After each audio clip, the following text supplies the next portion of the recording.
প্রিয় শিক্ষার্থীরা, আসসালামু আলাইকুম। আশা করি সবাই ভালো আছো। আজকে আসলাম আরেকটি পর্বে। এই পর্বে আলোচনা করব অনুসরণ 2.2 51 পৃষ্ঠার 5, 6, 7 নম্বর অঙ্ক নিয়ে। তো তোমরা ক্লাসটি শেষ পর্যন্ত দেখবে। আমি আশা করি যে তোমরা এখান থেকে ইনশাআল্লাহ সহজে শিখে যাবে। তো চলো আমরা অঙ্কগুলো শুরু করি। তো প্রথমে 5 নম্বর অঙ্ক বলছে, দেখো যে একটি স্কুলের শিক্ষার্থীর সংখ্যা 500 জন, এর মধ্যে ছাত্রীর সংখ্যা 40% হলে ওই স্কুলের ছাত্র সংখ্যা নির্ণয় করো।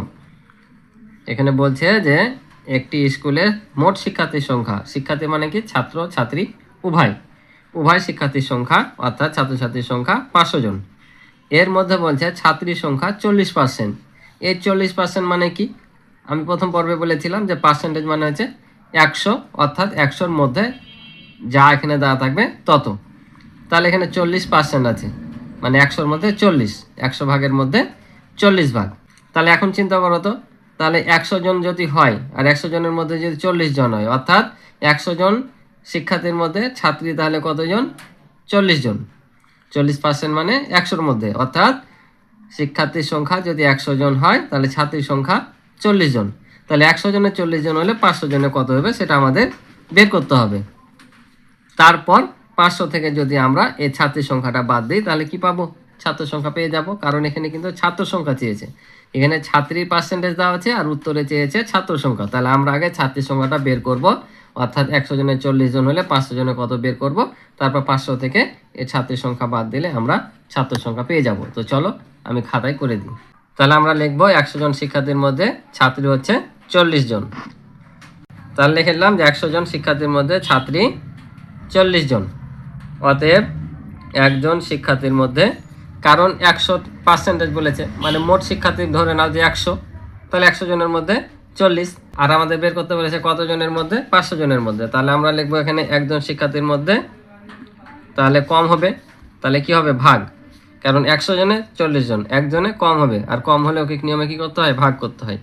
অতএব কতজন শিক্ষার্থী দেওয়া আছে? টোটাল 500 জন। তাহলে 500 জন শিক্ষার্থীর মধ্যে ছাত্রী হচ্ছে, তাহলে এবার 500 জনের বেশি হবে, বেশি হলে কি করতে হয়? গুণ করতে হয়। ঐকিক নিয়মে কমলে ভাগ, বাড়লে গুণ। তাহলে গুণ কার সাথে হবে? ওপরেটার সাথে হবে, আর নিচে 100। ঠিক আছে, এখন আমরা কাটাকাটি করব। কাটাকাটি করলে 100 কে 100, আর 5 100-তে কত হয়? 500। তাহলে এখানে হবে 5। এখন দেখো নিচে আর কিছু নাই, তাহলে উপরে যা থাকলো আমরা গুণ করে দেবো। তাহলে 40 আর 5 থাকলো, গুণ করলে কত হবে? 4 5 20। তাহলে কতজন ছাত্রী পেলাম? 200 জন। কতজনের মধ্যে? 500 জন শিক্ষার্থীর মধ্যে 200 জন ছাত্রী। তাহলে 500 জনের মধ্যে 200 জন ছাত্রী হলে এখন ছাত্র সংখ্যা কত? তাহলে 500 থেকে 200 বাদ দিলে পেয়ে যাবো কত? 300 জন। তাহলে এখন লিখবো অতএব ছাত্র সংখ্যা, অতএব ছাত্র সংখ্যা, তাহলে 500 বিয়োগ হচ্ছে 200 জন সমান সমান 300 জন। তাহলে কি বলেছিল? এনে বলেছিল ওই স্কুলে ছাত্র সংখ্যা কত? তাহলে ওই স্কুলের ছাত্র সংখ্যা কতজন? 300 জন। তাহলে লিখে নিলাম যে ওই স্কুলের ছাত্র সংখ্যা 300 জন। এটা হচ্ছে উত্তর। আশা করি তোমরা বুঝেছো। তো এবার দেখো, তাহলে 6 নম্বরটা বলছে যে ডেভিড সাময়িক পরীক্ষায় 900 নম্বরের মধ্যে 600 নম্বর পেয়েছে। সে শতকরা কত নম্বর পেয়েছে? শতকরা বলেছে কিন্তু আবার বলছে মোট নম্বর এবং প্রাপ্ত নম্বরের অনুপাত নির্ণয় করো। তাহলে কয়টা উত্তর এখানে চেয়েছে? 2টা। একটা হচ্ছে শতকরায় কত নম্বর পেয়েছে, এবং মোট নম্বর ও প্রাপ্ত নম্বরের অনুপাত নির্ণয় করতে বলেছে। অর্থাৎ এখানে যে মোট নম্বর আছে আর এই যে নম্বরটা পেয়েছে, এই নম্বরের অনুপাত করতে বলেছে। তাহলে শতকরায় কিভাবে করব? আমরা প্রথমটা আগে করব, তারপর এটা করব। তো বলছে সাময়িক পরীক্ষায়, মানে যে কোনো একটা, প্রথম সাময়িক দ্বিতীয় সাময়িক যাই হোক, সাময়িক পরীক্ষায় 900 নম্বরের মধ্যে 600 নম্বর পেয়েছে। এখন শতকরায়, শতকরায় মানে কি? 100 নম্বরের মধ্যে কত পেয়েছে? তাহলে নর্মালি চিন্তা করো তো, 900-র মধ্যে পেয়েছে 600, তাহলে আমাদের 100-র মধ্যে বের করতে হবে, তাই কি না? তো এটা সাজাবো কিভাবে? আমাদের উত্তর চেয়েছে কি? শতকরায়। তাহলে আমরা লিখবো 100 নম্বরের মধ্যে পেয়েছে কত? 600। 1-এর মধ্যে পেয়েছে, 100-র মধ্যে পেয়েছে। তো চলো আমি খাতায় করে দিই, তাহলে আরো তোমরা ক্লিয়ার হবে। তাহলে এখানে লিখবো কি? লিখবো ডেভিড, নাম লিখতে পারো, না লিখলেও সমস্যা নাই। ডেভিড 900 নম্বরের মধ্যে পেয়েছে কত নম্বর? 600 নম্বর। অতএব ডেভিড 1 নম্বরের মধ্যে পেয়েছে, তাহলে 900-তে পেয়েছে 600, একে কম পাবে না বেশি? অবশ্যই কম পাবে। তাহলে কম পেলে ঐকিক নিয়মে কি করতে হয়? ভাগ করতে হয়। তাহলে আমরা 600-কে 900 দ্বারা ভাগ করব। অতএব তাহলে কত বলেছে? শতকরা বলেছে। শতকরা মানে কি? 100। তাহলে 100 নম্বরের মধ্যে পেয়েছে, তাহলে এবার বেশি পাবে কি হবে? গুণ হবে। তাহলে 600 সাথে 100 গুণ, আর নিচে হবে 900। ঠিক আছে, এখন যদি আমরা কাটাকাটি করি, দেখো এটাতে যদি এটাকে কাটায়, তাহলে 100 সাথে 100 কাটালে কেটে গেল, 1 হবে, দিতে পারো, না দিলেও সমস্যা নাই। আর এটা কত হবে? 9 হবে, কারণ 900-কে যদি 100 দ্বারা ভাগ করি তাহলে ভাগফল হবে 9। এবার কত দিয়ে যায় দেখি আমরা। এবার যাবে 3 দিয়ে। এটাকে যদি 3 দিয়ে কাটায়, দেখো 3 দুগুণা কত হয়? 6, তাহলে 2, আর এই দুটা শূন্য এখানে উঠে যাবে, আর এটা 3 তিরিকে 9। তাহলে উপরে কত থাকলো? 200, কারণ আর কাটাকাটি যায় না, আর নিচে হচ্ছে 3। এখন তাহলে এটা আমরা কি করব? যেহেতু উপরেটা বড়, অপরগত ভগ্নাংশ সামনেটা কি করব? মিশ্র ভগ্নাংশে রূপান্তর করে নেব। তাহলে এখন যদি মিশ্র ভগ্নাংশে রূপান্তর করতে যাই, তাহলে 3 দিয়ে এটাকে আমাদের কি করতে হবে? ভাগ করতে হবে। তোমরা চাইলে এখানে ভাগ করে দেখে দিতে পারো, অথবা অন্য কোথাও করে তোমরা বসাতে পারো। তো ধরো যে এখানে করে দেখাচ্ছি আমি, ওখানে আর করলাম না অঙ্কের মধ্যে। তাহলে দেখো 3 6 কত হয়? 18, বাদ দিলে 2 0, আবারও কত হয়? 3 6 18, নামলো 2। এই দুইটা আসবে উপরে, আর 3টা আসবে নিচে। অর্থাৎ আমরা কত পেলাম এখানে? তাহলে 66 পূর্ণ 2/3। ঠিক আছে, এত নম্বর পেয়েছে, এত নম্বর। তাহলে এখন লিখবো আমরা যে সে শতকরায় পেয়েছে এত নম্বর। তাহলে লিখে নিলাম যে অতএব সে শতকরায় পেয়েছে এত নম্বর। ঠিক আছে, এখানে শতকরায় লিখেছি, ওই জন্য এখানে নম্বর দিলাম। যখন আমরা সরাসরি উত্তর লিখবো তখন কিন্তু এখানে পার্সেন্টেজ দিবা। আমি শেষে দেখাবো এটা কিভাবে দিবা। তো চলো এখন আগে দেখাই যে পরের অংশটুকু, যে মোট নম্বর ও প্রাপ্ত নম্বরের অনুপাত নির্ণয় করতে বলেছে। ঠিক আছে, তাহলে চলো কিভাবে এটা বের করতে হবে তোমাদের আমি দেখাই। তাহলে মোট নম্বর কত? 900। আমরা লিখলাম মোট নম্বর অনুপাত প্রাপ্ত নম্বর। ঠিক আছে, তাহলে মোট নম্বর কত? 900, অনুপাত প্রাপ্ত নম্বর হচ্ছে 600। এখন এটাকে আমরা কি করব? আমরা এটা ছোট করে নেব, অর্থাৎ অনুপাতের সরলীকরণ করে নেব। তাহলে এখানে দেখো 2 0 2 0 বাদ।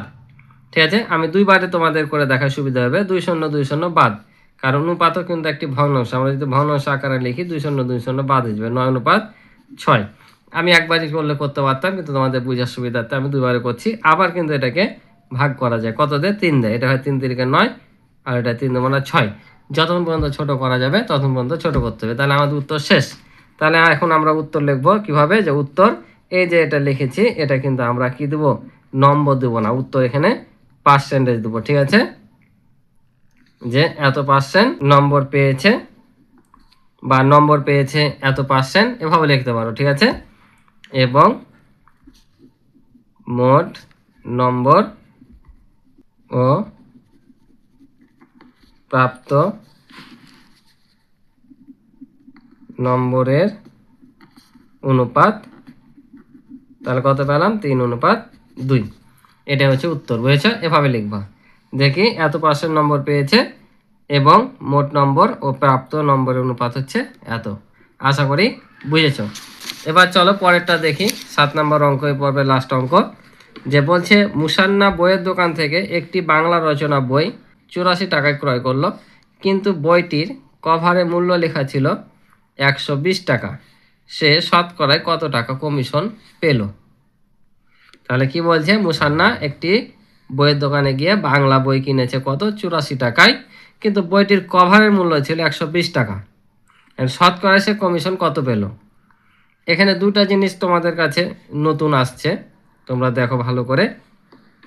যে একটা হচ্ছে কভার মূল্য, আর একটা হচ্ছে কমিশন, তাই না? কভার মূল্য কি আর কমিশন কি, এটা তো একটা জানার বিষয়। তো কমিশন সম্পর্কে আমরা অনেকেই জানি যে কমিশনটা এক প্রকার লাভ। অর্থাৎ কোনো জিনিস থেকে যদি আমরা কিছু লাভ পেয়ে থাকি, ছাড় পেয়ে থাকি, সেটা হচ্ছে কমিশন। কি বললাম? কোনো কিছু থেকে যদি ছাড় পেয়ে থাকি সেটা হচ্ছে কমিশন। ধরো যে যেমন বিভিন্ন ধরনের কোম্পানিগুলো আছে, যে তাদেরকে যে কোনো পণ্য বিক্রয়ের জন্য একটা টার্গেট দেয়। সে টার্গেটটা যদি পূরণ করতে পারে ওই টার্গেটের জন্য কিছু টাকা অতিরিক্ত তাদের দেওয়া হয়। এই যে অতিরিক্ত টাকাটা দিল এটা কিন্তু কমিশন। বুঝতে পারছো? এখনও কিন্তু এটা বোঝাচ্ছে যে কভার মূল্য মানে কি, তোমরা দেখতে পাবা যে তোমরা গাইড কিনতে যাও, এখন তো তোমাদের বই কেনা লাগে না, বই সরকার দিচ্ছে, কিন্তু আগে বই কিনতে হতো। আমরা যখন পড়েছি তখন বই কিন্তু কিনে পড়তে হতো হাই স্কুলে। তো তখন কিন্তু এই বইয়ের কভার একটা মূল্য দেওয়া থাকতো।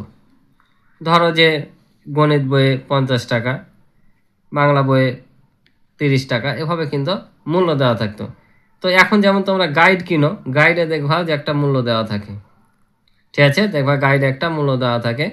যে তোমাদের 6-এর মনে করো গাইড কিনতে গেছো, পাঞ্জাবি গাইড, ওখানে দেখবা যে 700 টাকা মূল্য লেখা আছে মনে করো, কম থাকতে পারে বেশি থাকতে পারে, বোঝানোর জন্য বলছি, 700 টাকা দেওয়া আছে। তো তুমি যখন কিনতে গেলে তোমার কাছে দাম নিল 650 টাকা বা 600 টাকা। ঠিক আছে, তো এই যে গাইডের মূল্যটা 700 টাকা, তো এটাকে বলছে কভার মূল্য, অর্থাৎ বইয়ের গায়ে যে মূল্যটা দেওয়া থাকে সেটা হচ্ছে কভার মূল্য। বুঝতে পারছো? আর তুমি যেটা কিনবা, যে দামে মনে করো 700 টাকার জিনিস কিনেছো 600 টাকাতে, মানে বইয়ের দাম ছিল কভারে মূল্য লেখা 700 টাকা, কিন্তু তুমি কিনলা 600 টাকায়। তো এই যে বইয়ের গায়ে যে মূল্যটা ছিল সেটাই হচ্ছে কভার মূল্য, আর তুমি যেটা কিনছো ওটা হচ্ছে প্রকৃত ক্রয় মূল্য। বুঝতে পারছো? সেটা হচ্ছে ক্রয় মূল্য। আর এই যে 100 টাকা কম পাইলা তুমি, এটা হচ্ছে কমিশন। বুঝা গেছে? এটা হচ্ছে কমিশন। তো এখানে এরকমভাবে দেওয়া আছে, দেখো তাহলে বই কিনেছে সে কয় টাকায়? 84 টাকায়, আর প্রকৃত মূল্য ছিল কভারে 120 টাকা। তাহলে সে কত টাকা কমে ক্রয় করলো? তাহলে 120 টাকা যদি আমরা 84 বাদ দিই তাহলে হচ্ছে 36 টাকা। অর্থাৎ বইয়ের কভারের মূল্য ছিল 120 টাকা আর ক্রয় করেছে 84 টাকায়, অর্থাৎ 36 টাকা কমে ক্রয় করেছে, অর্থাৎ এটাই হচ্ছে কমিশন। এই যে কভারের মূল্য 120 টাকা ছিল আর 84 টাকায় ক্রয় করেছে, আর কত টাকা কমে পেয়েছে? 36 টাকা। এই 36 টাকাটাই হচ্ছে তার কমিশন। বুঝতে পারছো? এটা হচ্ছে কমিশন, অর্থাৎ এটা হচ্ছে কভার মূল্য আর এটা হচ্ছে তার প্রকৃত ক্রয় মূল্য। তাহলে সে কত টাকায় কমিশন পেয়েছে? 120 টাকায়। কত টাকা? 36 টাকা। তাহলে এখন 120 টাকায় যদি 36 টাকা কমিশন পায়, তাহলে বলেছে সে শতকরায় কত টাকা কমিশন পেল, অর্থাৎ 100 টাকায় সে কত টাকা কমিশন পেয়েছে। বুঝতে পারছো? তাহলে কি হবে? তাহলে 120 টাকা কমিশন পায় কত টাকা? 36 টাকা। অতএব 100 টাকায় কত পায় সেটা বের করতে হবে। তো আমাদের তাহলে প্রথমে কি করতে হবে? আমাদের আগে কমিশনটা বের করতে হবে, অর্থাৎ এটা থেকে এটা বিয়োগ করতে হবে। তো চলো তোমাদের আমি করে দিই, তাহলে আরও ক্লিয়ার হবে। তাহলে দেখো এখানে লিখলাম যে বইটির কভার মূল্য 120 টাকা আর ক্রয় মূল্য হচ্ছে 84 টাকা। তাহলে বাদ দিলে কত হবে? 36 টাকা। কারণ এখান থেকে 1 ধার নিলে 10, 10 থেকে 4 বাদ দিলে 6, এখানে 1 দিয়ে দিলাম 9, 12 থেকে 9 বাদ দিলে 3, তাহলে 36 টাকা। এটা কি তাহলে? কমিশন পেল। তাহলে অতএব কমিশন লিখি, কমিশন এত টাকা। তাহলে কত টাকায় কমিশন? এটা 120 টাকায়। তাহলে লিখবো যে 120 টাকায়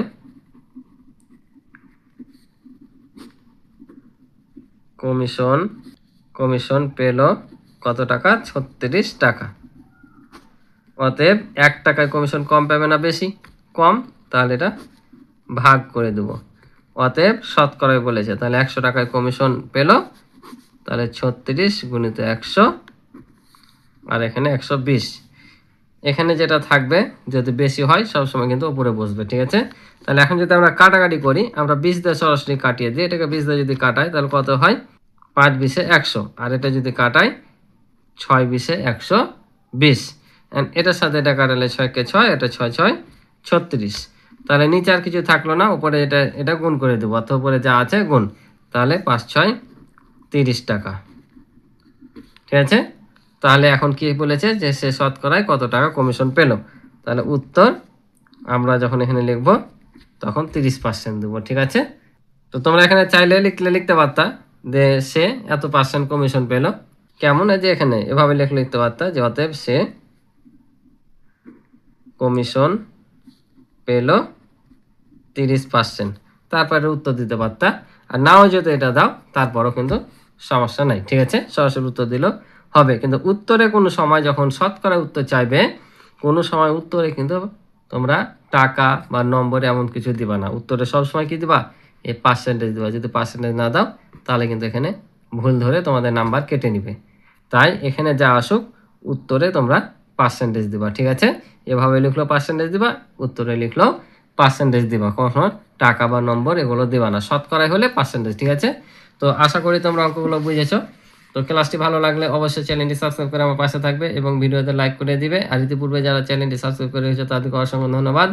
আমার পূর্বের অধ্যায়ের ভিডিওগুলো তোমরা দেখতে চাইলে এই ভিডিওর ডিসক্রিপশনে তোমরা লিঙ্ক পেয়ে যাবে, অথবা আমার চ্যানেলে প্লে লিস্টে গিয়েও সরাসরি দেখে নিতে পারো। তো আজকে এ পর্যন্ত, ভালো থাকো, সুস্থ থাকো, দেখা হবে আগামী নতুন পর্বে। আল্লাহ হাফিজ।